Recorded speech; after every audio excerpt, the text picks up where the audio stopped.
I'm Daisy. And I'm Terri. And this is the Monday Mindset Podcast, where we share things of interest to us and hopefully to you.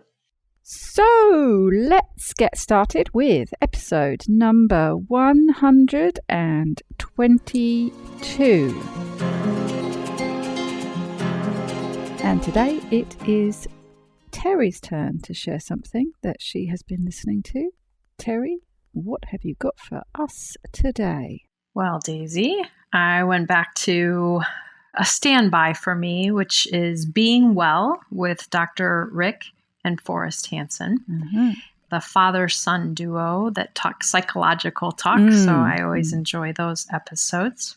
Funnily enough, it was the son that was one of the slow-mo. Was it one of the slow-mo, or was it might have been, no, it was one of the Marie Forleo episodes that I listened to. I thought, I use this one because I know Terri likes the Hansons, but no, it wasn't a useful one. So my ears always prick up when I hear the Hansons are involved, because I know they're one of your faves. Yeah, and this one is interesting because I think sometimes I get bogged down with, when I listen to a podcast or something that I want to share with you, it's like a lot of technical things and you have to find the 5 reasons and then the 3 steps and things. But this one really just kind of, for me, was a little more broad and general. There were some specific things, but I think it's just a nice jumping off point for you and I. So the episode is 212, Connecting with Your Best Parts. They were doing a previous episode about self-awareness, and Rick, the father, emphasized that people in looking at self-awareness would be best served if they spent more time becoming more aware of their good, positive traits and the good inside of them, rather than what I think so many of us do is we know all of our flaws, we know all of the things we don't do well, and we focus on those. So they spend an episode talking about it, and I thought you and I could spend an episode talking about it because I think there are some specific things that are helpful for people. So they talked about the idea that we would all benefit if, instead of focusing on, as I said, all of the things about us that are our weaknesses, things that we need to strengthen, flaws, things that we wish we had or did or whatever, that we would feel better and be more productive and do better in life with each other, even if we could spend more time focusing on the good that's in us. So one of the things they talked about is, why do we struggle with this? Why don't we all just do this more naturally? And I think probably everyone can immediately relate to or think about someone that they know in their life or in their history whose self-concept was so positive that they seemed arrogant or conceited. And we don't generally want to come across that way to people. So one, we've learned to dismiss positive things about ourselves and not acknowledge them, not even be aware of them. And that reminded me of a woman in my graduate program. She was so confident that if a professor said, there's a conference coming up, boom, she already had a topic she was going to present on.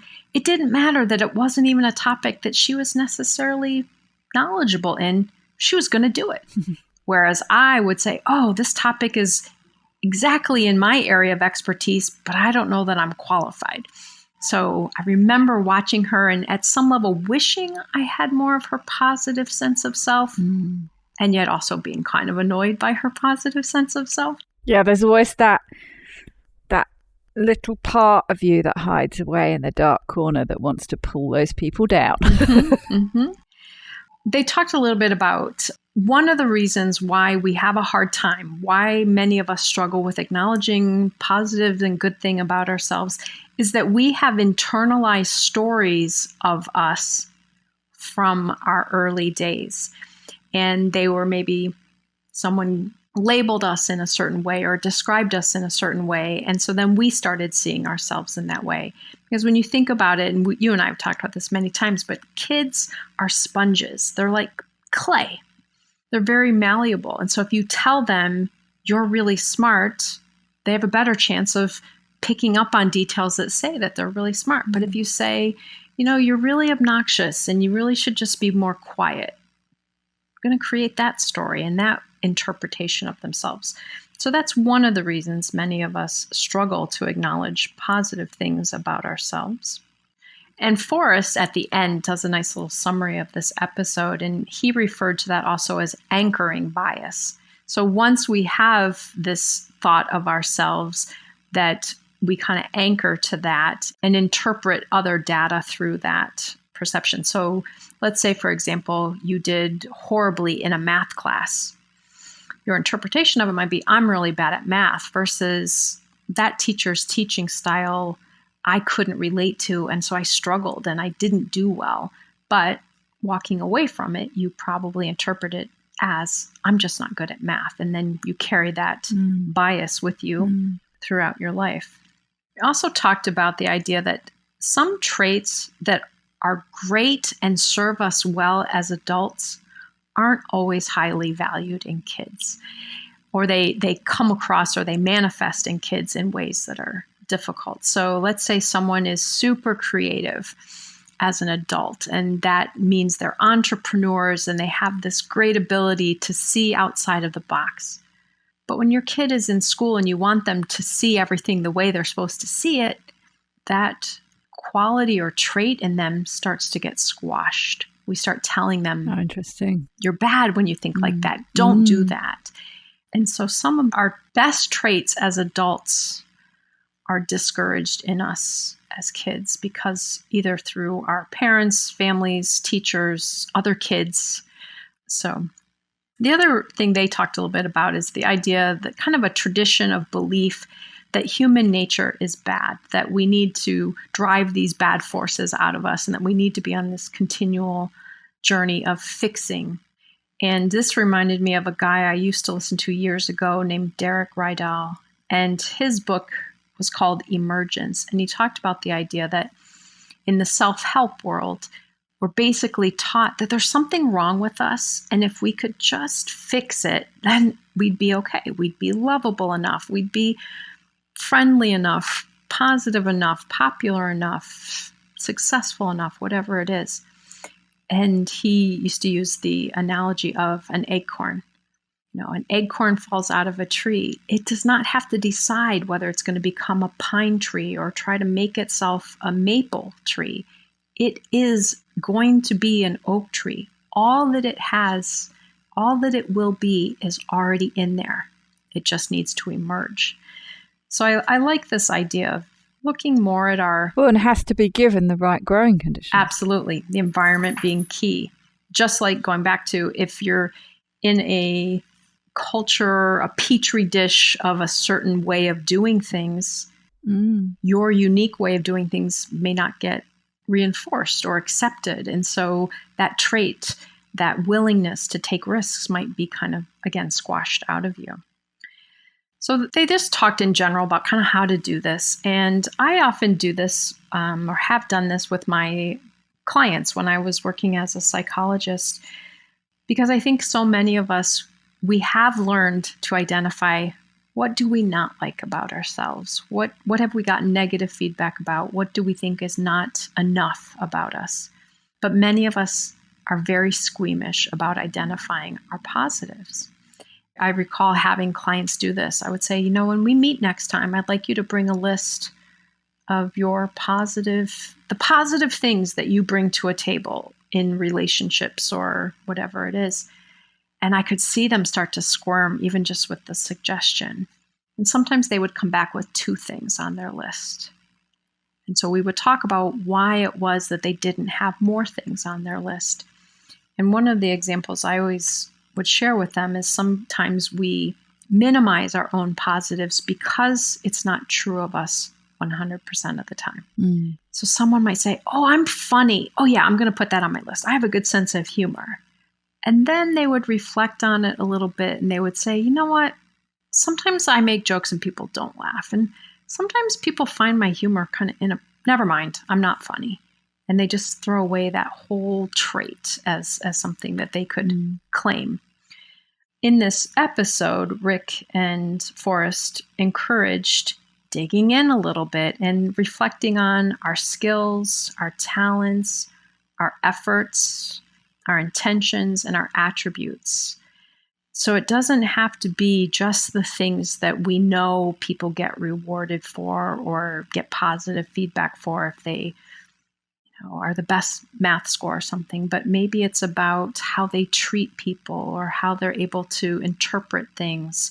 And I think it's really important to have a kind of idea that when you reflect on this, there are lots of things that make up who we are. Like I said, efforts, intentions, our traits that we can kind of dig into and identify the positives. They also talked about the idea that recognizing the good in yourself can really serve as a strong basis for being able to recognize positive things in others. And many of us are good at recognizing positive things in others, but we don't acknowledge them. We don't say them, we don't share them. And so we're not used to hearing them in ourselves. We're not used to acknowledging them. And if we are really not doing this and acknowledging them within ourselves, we probably may not be acknowledging them in others. I guess to a degree, you could probably say that the reverse could be true. That if, like a lot of us do, if you do struggle finding those attributes in yourself, maybe a good way to practice is to start recognizing them, looking for them in other people, telling them, acknowledging those things and sort of practicing a bit, getting it that little bit, just sort of flexing that muscle on safer ground. And then it might be that you find it a bit easier turning it back on yourself. Or it might be that because you've acknowledged that in somebody else, that they turn around and say, hey, yeah, because that sort of inspires them to say, yeah, I noticed something that you did the other day, and maybe it will help just start that that cycle, that process, if it's something that you're struggling with. Absolutely. And Forrest talked about that as it increases intimacy. They went into a longer conversation about that, but the idea that kind of intimacy requires courage to share with someone the positive you see in them, for them to receive it, for them to reflect to you, for you to receive that. And both sides of that are important skills for us to be practicing. Acknowledging our positives, owning them, not minimizing them, and being able to do that with others. So I love that you pointed that out, that practicing one part of that skill can help us develop the other part of the skill. So one of the reasons I enjoyed this podcast episode, besides the fact that it was just kind of nice psychobabble-y kind of stuff, is that I really thought about sharing it with you. And I thought, you are someone in my life who does such a good job of acknowledging positives in me that I struggle to see. And I guess really just wanted to share how powerful it is that you do that for me.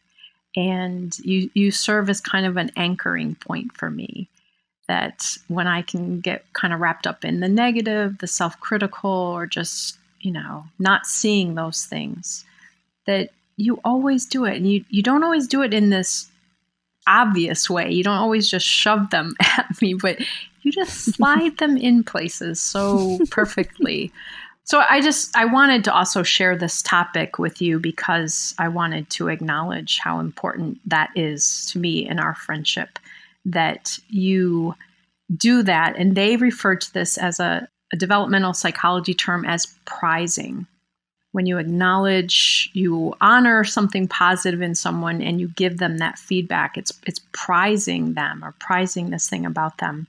And that it has great effect on their own ability. I know I said this about kids, but I think it's true about us as adults too. For many of us, the more we hear others prizing of us, the more we have to start to acknowledge, maybe it's true. Maybe these are positive things about me. Maybe I'm not just this list of challenges and things that I should work on, but wow, I have strengths and I have talents and gifts that I bring as well. So that was another big motivation for me just to share this topic with you today.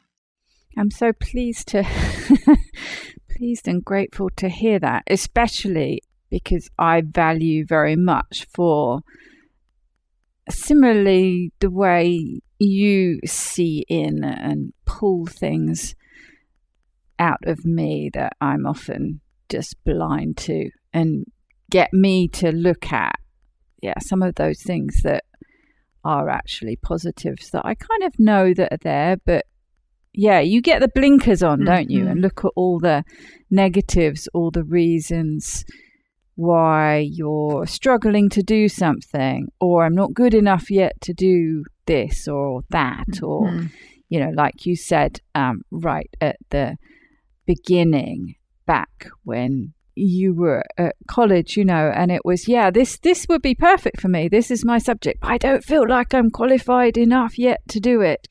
But the chances are pretty good that you would have done a much better job than the person who was always putting herself forward, was that overconfident, would always put herself forward even if it wasn't her subject. So it's, I think we both value similar things in each other. I think we're very lucky to have found each other. Absolutely. And I think to highlight that then for listeners, one of the challenges, and I know I still struggle with this, Daisy, is that sometimes even when you prize things in me and you give me this feedback, it would be easy for me just to dismiss it, to, I don't know, say something like, well, everyone should do that. That's not unique or good about me, or that's no special thing, to minimize it in some way. And so I really want to encourage, just from listening to this episode, for people to start giving themselves some time to highlight, dig in a little bit. It's kind of not only intimacy between people, but intimacy with yourself, digging in and identifying. And in this example, or in this episode, they went back, I think it was Rick talked about something about him as a 9-year-old. And just remembering, wow, that was a really cool trait about me. And bringing that up as positive now, even though maybe it's a trait that he hadn't been exhibiting much now at this stage in his life. Just want to encourage people to take some time to do that, make it a regular practice. So as I mentioned earlier, I used to have clients do this. I want you to come up with a list, and I want you to add to the list. What if we all kept a list of all of the positive things that we bring to this world, and reflect on that?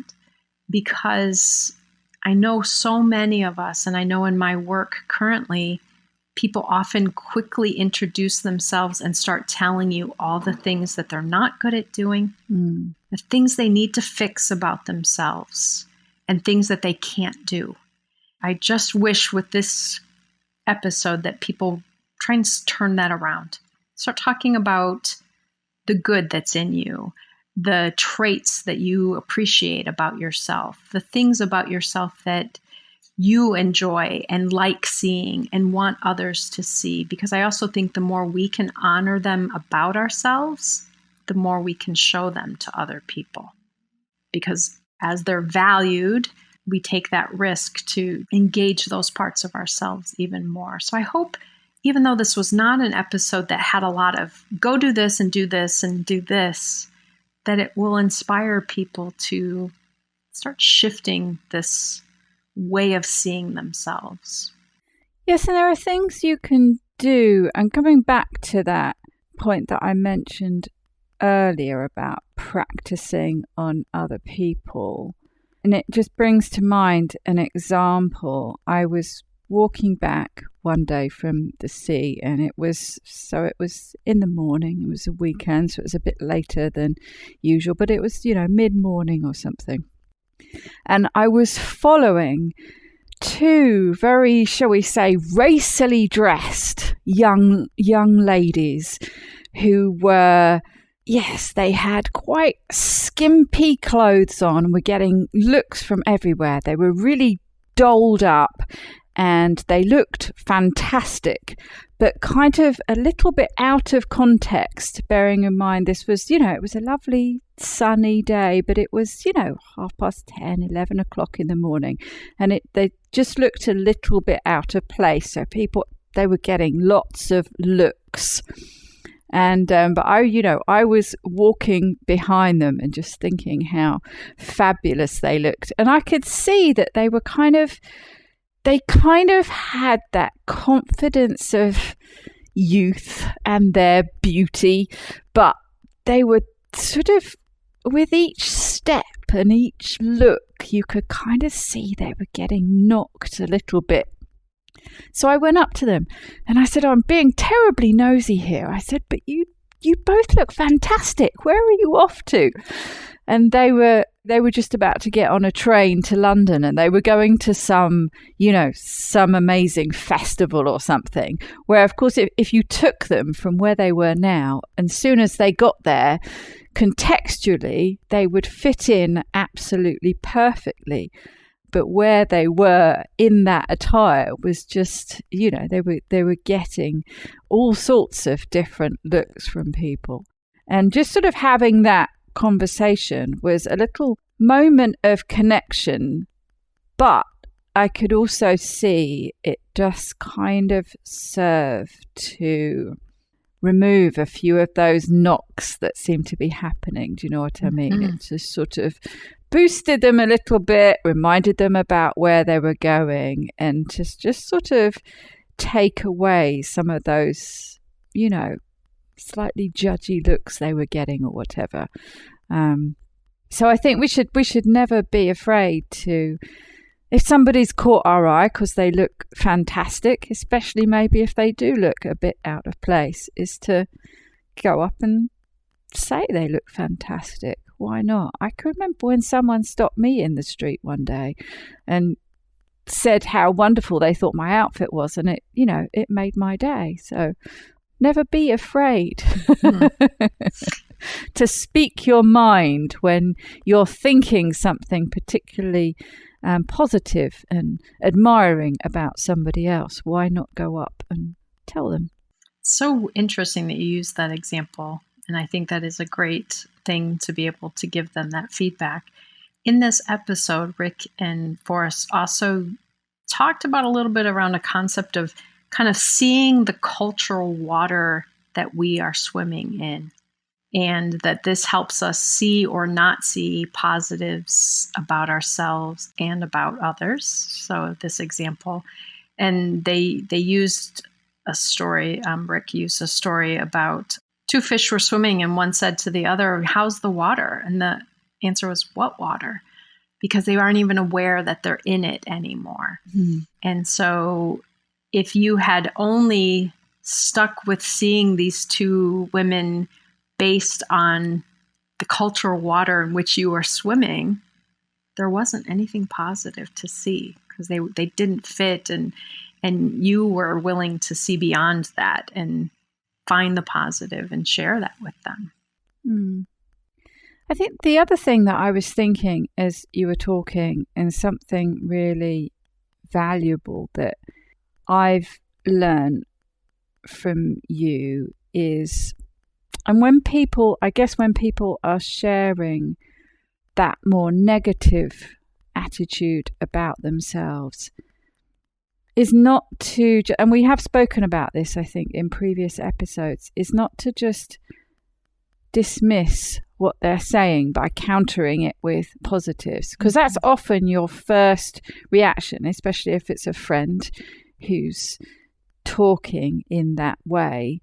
You just want to, oh no, don't be silly, that's not you, you're this, that, and the other.